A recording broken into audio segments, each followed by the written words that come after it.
This is Sports Center Los Angeles. Michigan dominates the Buckeyes for a second straight year. Could USC avoid a similar fate as they host Notre Dame at the Coliseum?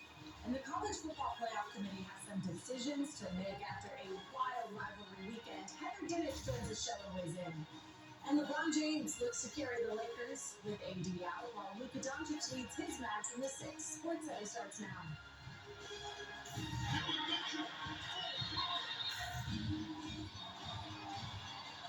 What's happening around the holiday season? Fans like that. Big man in attendance. Like,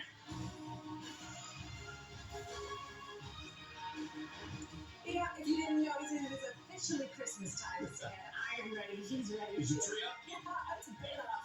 Yeah. All right, welcome to Sports Center Los Angeles. This week is funny. Yeah. Thanksgiving, a wonderful day to embrace others, show gratitude and kindness. Yeah. And then you got Saturday, a heated battle against the greatest enemy. It is rivalry weekend in college football. Yeah, there's none bigger than Ohio State and Michigan. And even with the storied history of their rivalry over the years, the stakes have seldom been higher than they were Saturday. Both teams 11-0 with a spot in the Big Ten championship game, and ultimately maybe a place in the college football playoff on the line as well. Ohio State came in number 2, Michigan right behind them at number 3. The Wolverines beat the Buckeyes last year. Went on to the college football playoff for the first time. That was in Ann Arbor. They met Saturday in Columbus, fifth time rather since 35 that both teams are undefeated. Blake Corum played only the opening series. He's Wolverines' top running back. He was limited by a knee injury, but other players stepped up. Michigan down 10-3 in the second quarter. J.J. McCarthy to Cornelius Johnson. 69 yards for the touchdown. It was a game of big plays. McCarthy had only 12 completions, but they went for 263 yards. Here's another one. McCarthy to Johnson again, 75 yards. Johnson, 4 catches, 160 yards, and 2 touchdowns. McCarthy's longest completion coming into this game was 42 yards, but he's delivering in a big way. Michigan up 17-13. Ensuing Ohio State drive. C.J. Stroud, Marvin Harrison Jr., 42-yard touchdown. Stroud, 31 of 48, 349 yards and 2 touchdowns. LeBron James, Buckeye fan on Twitter, saying Harrison is the best receiver in the country.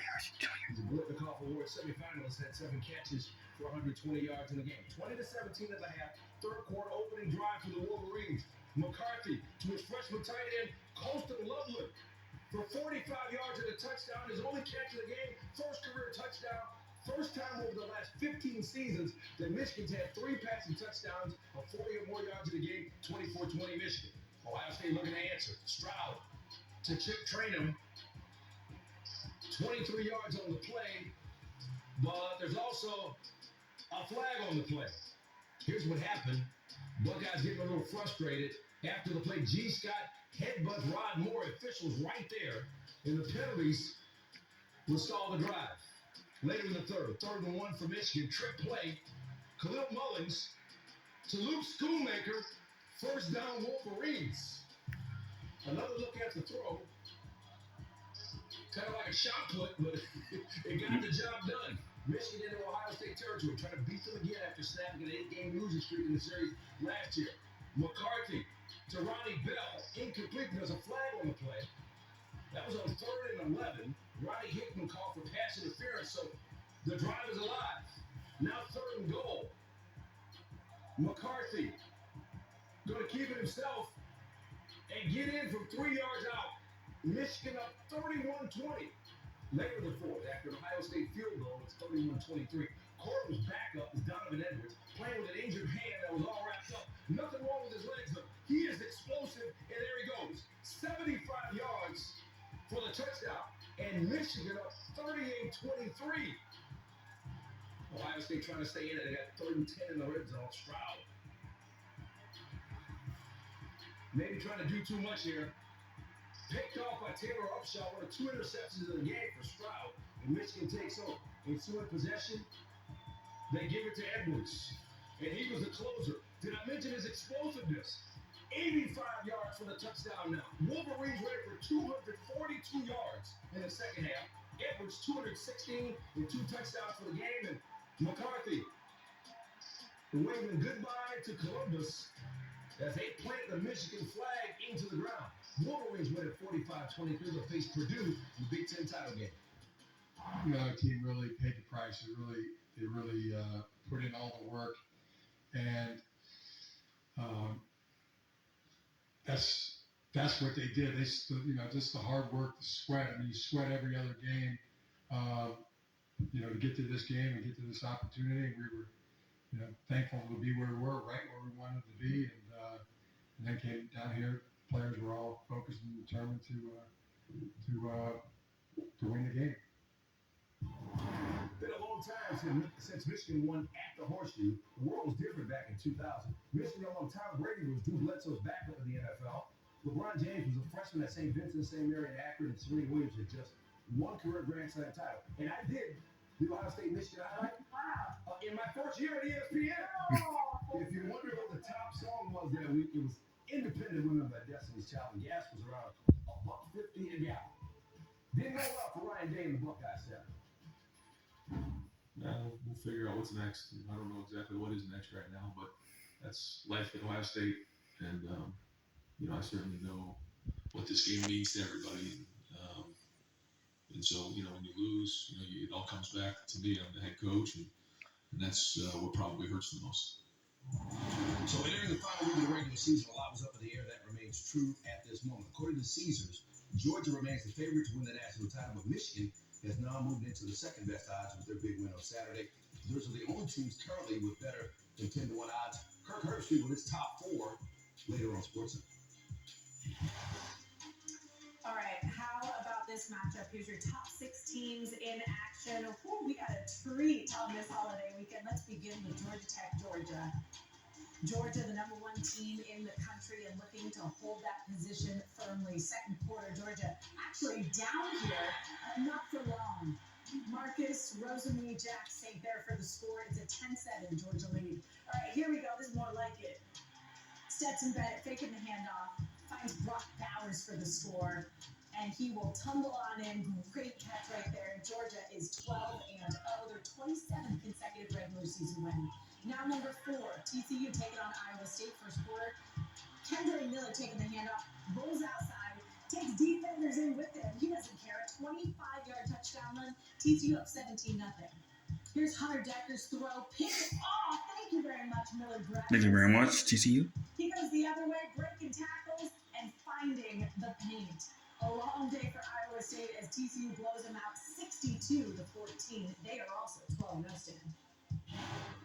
LSU has already clinched the SEC West and spotted the conference title game. And at number 5, they can move into the top 4. Before that game, they get a win at Texas A&M. Under 3 minutes left in the first half.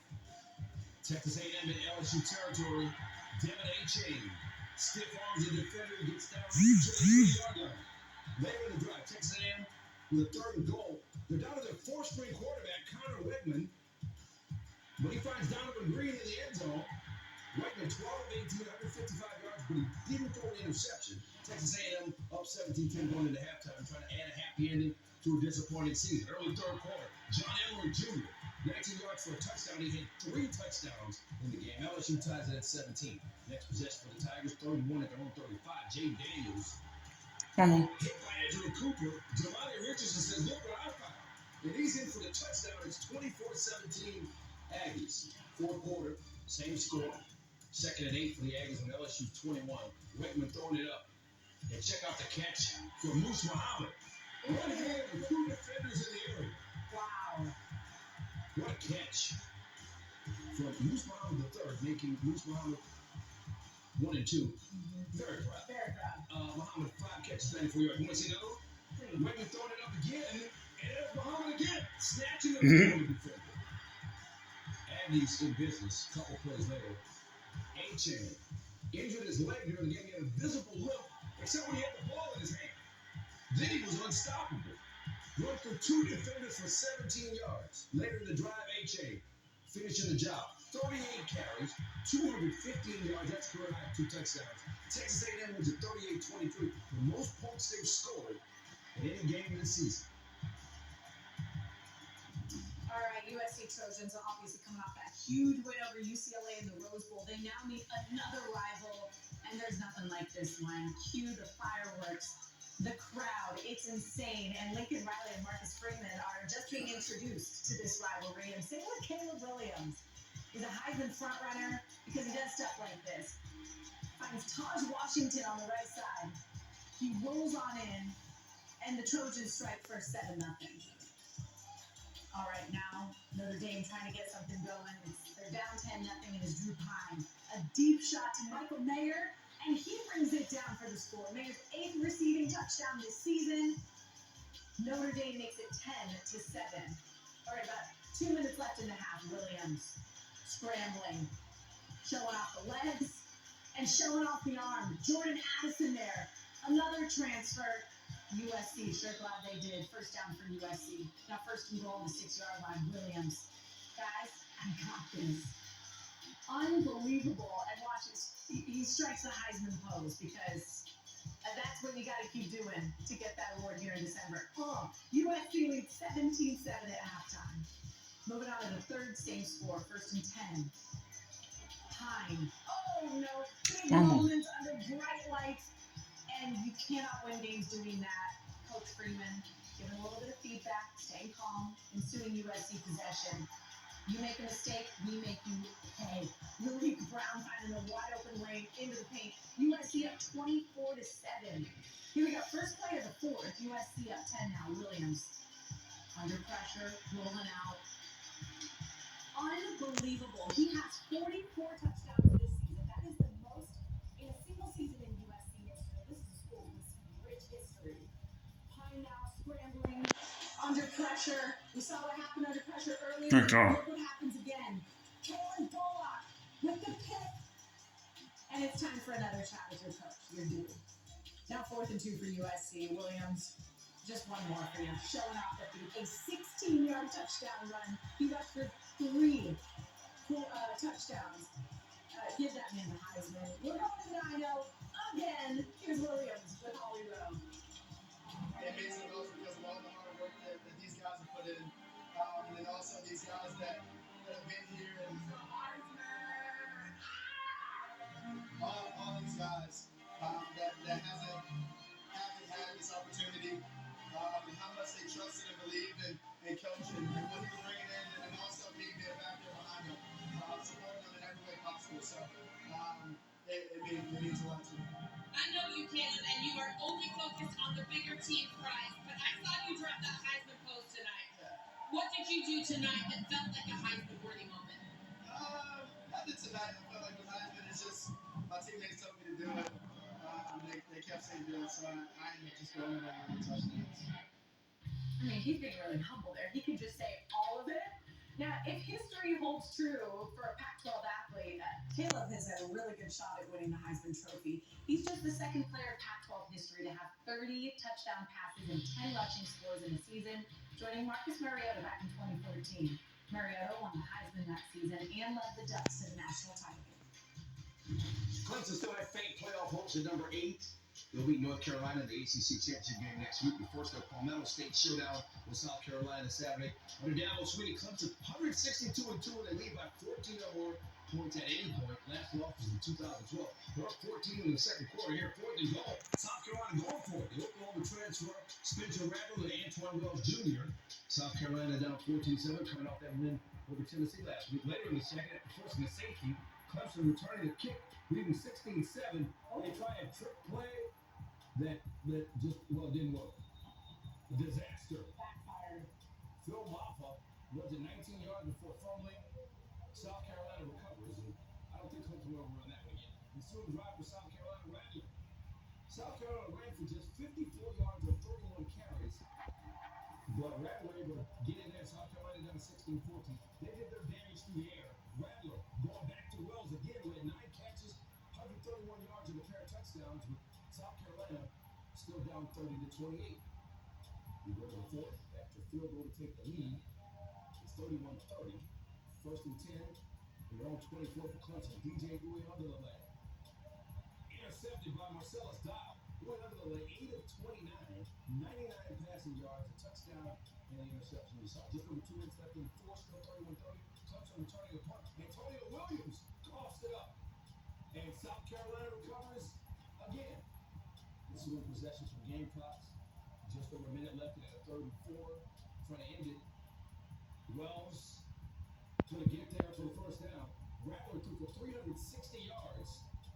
Frank Beamer there cheering on his son Shane, the South Carolina coach. South Carolina wins their second consecutive game game against a top 10 opponent, 31-30.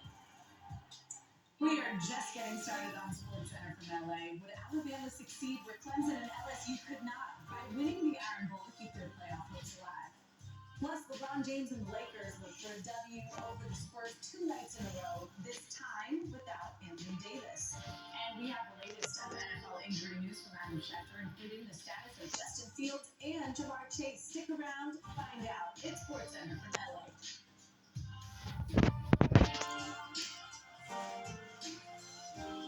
This is Walter Exum Jr. About to get the fuck out with my YouTube channel. Peace out. Have a good day.